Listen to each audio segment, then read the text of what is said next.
Tomorrow is one of fashion's most glamorous nights, the annual Met Gala in New York City. But amid growing economic uncertainty, the star-studded event is facing backlash over its display of excessive wealth.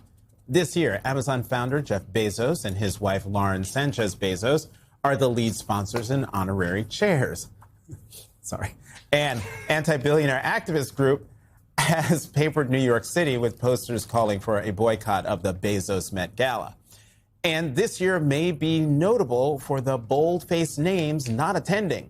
New York City Mayor Zohran Mamdani says he will be skipping the gala to keep his focus on, quote, affordability and making the most expensive city in the United States affordable. Joining us now, Robin Givhan, Pulitzer Prize-winning contributing opinion writer at The Washington Post. Robin, it is always great. Times. Ooh. Oh, my God.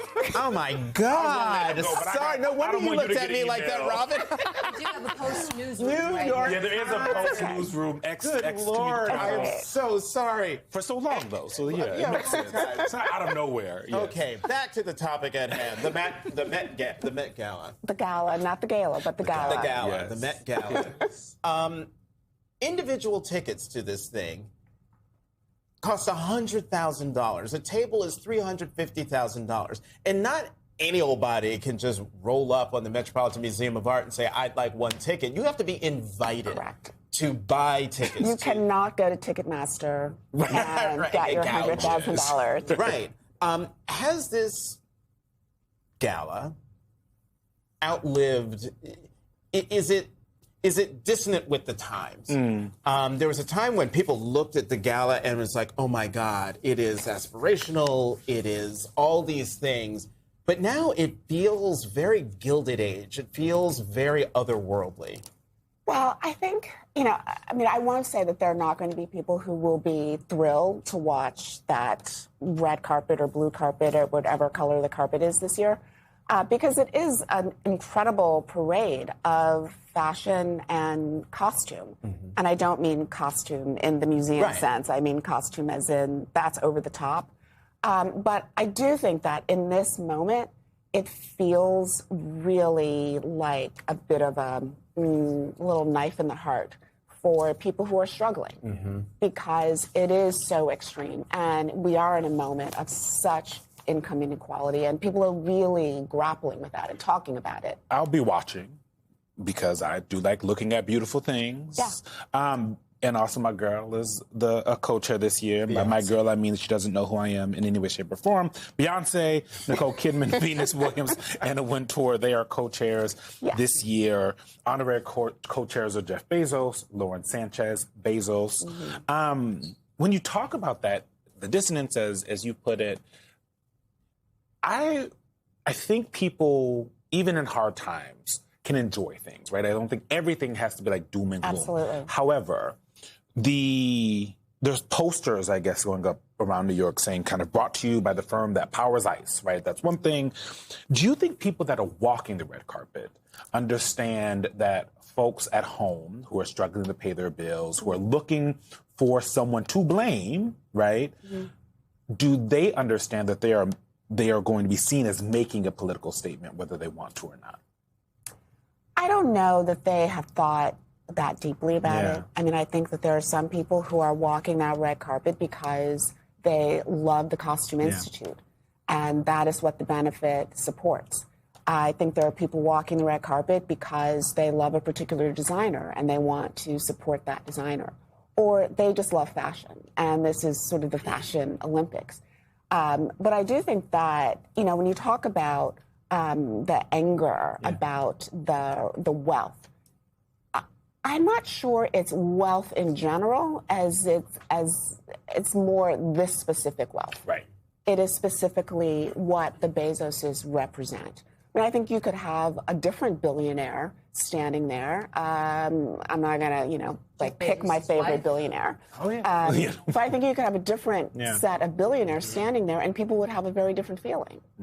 Probably because of what they've done, right? Like it matters what the billionaire has done, and I think folks look at what he's done to the Washington Post, Jeff Bezos, what Amazon, some folks feel represents, and that's their biggest issue. Sorry, Jackie, go ahead. But it wasn't too long ago, 5 years ago, that AOC walked the red carpet with a dress that said "Tax the Rich" on the back. It was a custom Brother Valley's dress that she ultimately had to pay for after an ethics investigation. But that's besides the point.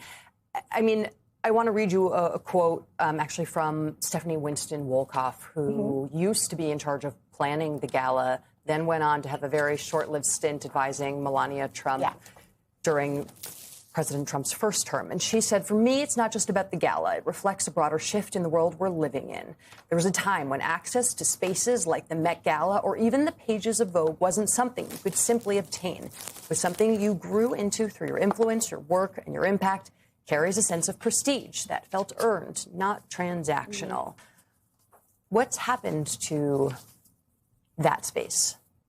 Well, I think it's getting smaller and smaller. I think that we're getting to a place where, we were saying you can't go on, Ticketmaster and buy your way into the Met Gala, but you can essentially sit behind, the Trump administration during inauguration and get your way into the Met Gala. You can, write a big check to the Costume Institute and you can get your way into the Met Gala. You can just be a really wealthy person and exist in the pop culture zeitgeist and get your way into the Met Gala.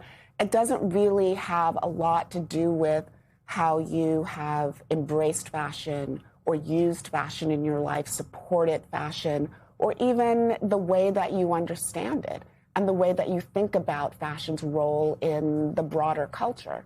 And I think that's what Stephanie's really getting at.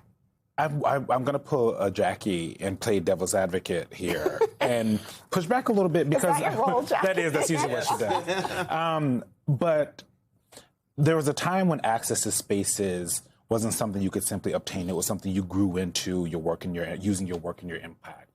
But I feel like I don't know if that's fully true. It does feel like, I think, to a lot of Americans that the spaces that are elite are not places that were built on a meritocracy. That it wasn't, you work really hard as a seamstress and you show your dedication to costume and you put in your time and then someone wears your fabulous gown on the Met Gala. That's not how it operates. Oh, I'm sorry. It's not a meritocracy. Yeah. Like, don't get me wrong. Yeah. I mean, growing into it, I think, was this idea that you were this sort of cultural representative of some part of popular culture, right? You were a singer, or you were an actor, or you were, a politician. It wasn't just somehow got the stamp of approval from the people.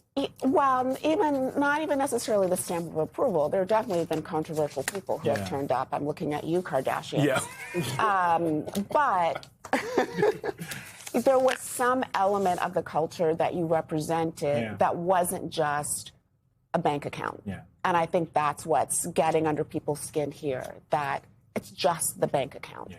The Kardashians, who, by the way, have been the gateway drug for the Bezoses and fostered that introduction between them and Anna Wintour. And we will have I love that you call it a gateway She drug. does as a gateway drug. We're going to talk about that during the break because we're getting in trouble. Robin Givhan, thank you so much. Read her piece in the New York Times. And can't